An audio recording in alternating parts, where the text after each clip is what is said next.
தமிழ்நாடு அரசு நிர்வாக திறமையின்மையை மறைக்க மத்திய அரசு மீது பழி சுமத்துவதாக பாஜக சட்டமன்ற உறுப்பினர் வானதி சீனிவாசன் விமர்சித்துள்ளார். இது தொடர்பாக பொள்ளாச்சியில் நடைபெற்ற நிகழ்ச்சியில் கலந்து கொண்ட பின் அவர் அளித்த பேட்டியை மகாயுத்த மேடை பகுதியில் தற்போது பார்க்கலாம்.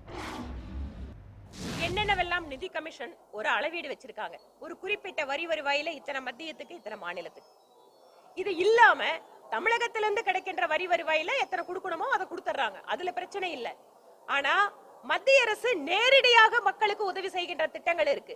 நேரடியாக சாலைகளோ துறைமுகமோ அல்லது மற்ற மேம்பாட்டு திட்டங்கள் கொடுக்கின்ற பொழுது அந்த விஷயத்தை இவங்க கணக்கில் எடுத்துக்க மாட்டேங்கிறாங்க. அதைத்தான் நாங்க கேட்கிறோம். விவசாயிகளுக்கு, பெண்களுக்கு, ஏழைகளுக்கு இத்தனை கோடி ரூபாயே இங்க தமிழ்நாட்டுக்கு கொடுக்கிறோமே, அந்த கணக்கு எங்க? 2 லட்சம் கோடி உங்களுக்கு வருதுன்னு சொன்னா மீதி 2 லட்சம் கோடி நேரடியாக தமிழ்நாட்டு மக்களுக்கு மத்திய அரசு கொடுத்திருக்கிறது. இவர்களுடைய நிர்வாக திறமையின்மையை மறைப்பதற்காக மத்திய அரசின் மீது பழி போடுகிறார்கள்.